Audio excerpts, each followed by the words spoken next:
The night was dark, but the river glowed like fireflies had poured themselves upon its surface. Villagers gathered at the bank, whispering in fear as the sound of rushing water grew louder. And then they saw him. The greedy farmer, Eze, was standing in the middle of the river, clutching sacks of gold that shone brighter than the moon. But no matter how hard he tried to carry them, the sacks grew heavier, pulling him down into the swelling current. "Help me!" he screamed, his voice breaking in terror. The villagers dared not step closer. They could only watch as ghostly hands, white, cold, and dripping with water, rose from the river, wrapping around his legs. The last thing they heard before the water swallowed him was the chilling voice of the river goddess's daughter. "You wanted wealth, not love. Now wealth will bury you." The river roared, the gold vanished, and silence fell.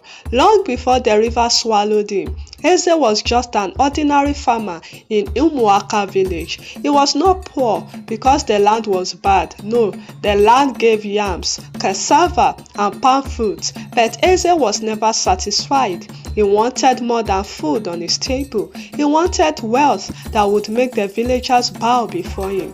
Every evening, while other men rested, he sat by the river bank, staring at the flowing water and muttering, "If only the river could turn to gold for me." There was something about that river everyone feared.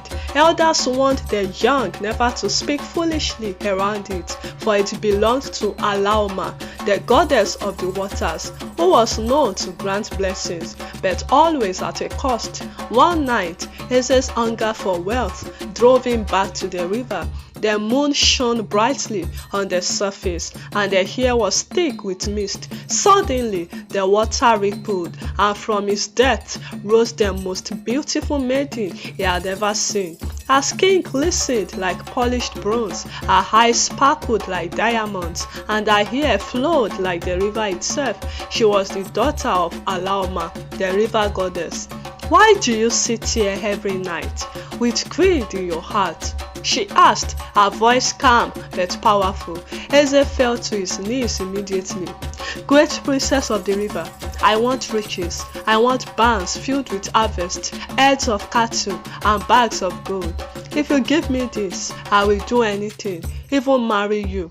The maiden's eyes darkened, and for a moment the river grew still. Then she smiled. "Be careful what you ask for, mortal. My love brings blessings, but if you seek only wealth, the river itself will demand payment." But Eze did not hear the warning. His heart was already burning with desire, and so he agreed. The next morning, Eze returned to the village with news. He was to marry a maiden he had met by the river. The villagers were shocked, for no one had ever seen this maiden before.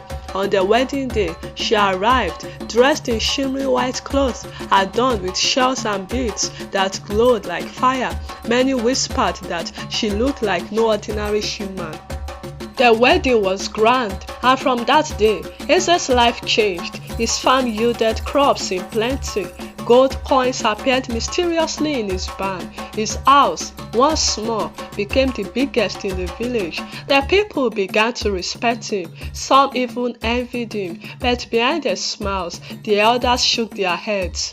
"This kind of wealth does not come without a price," they warned. At first, Eze's wealth brought him peace, but peace never lasts in the hands of a greedy man. He wanted more barns, more cattle, more servants to kneel before him. His wife, the river goddess's daughter, watched him with sad eyes.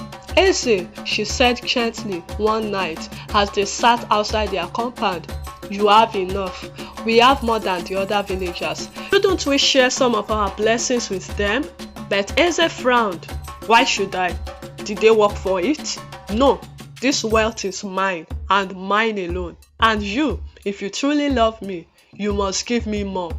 The woman looked at him for a long moment, then whispered, "You forget, Eze. I did not marry you because of your greed. I married you because you asked. But wealth without love will destroy you. Eze laughed and waved a warning away. Soon, Eze began sneaking back to the river at night. He demanded more riches, pounding the ground and shouting into the water like a madman. The villagers noticed. Old Mama Ngozi, the oldest woman in Umuaka. From that night, strange things began to happen. The yams in Eze's barns turned rotten. His cattle began to die one after another. His gold, once shining, started to lose its glow. Still, he clung to the little he had left. He carried sacks of gold to the river every night, begging for more. Then came the night the villagers heard him screaming. They rushed to the river bank, torches in hand. What they saw froze their blood. Eze, standing in the middle of the river, clutching sacks of gold, heavier than he could bear. Ghostly ends wrapped around his legs, dragging him down. His wife, the river goddess's daughter, stood in the water, glowing like the moon.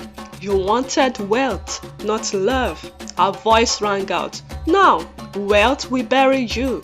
The river roared, the gold vanished, and Eze was swallowed forever. Silence, only the rippling water remained. From that day, the villagers never forgot the story of Eze.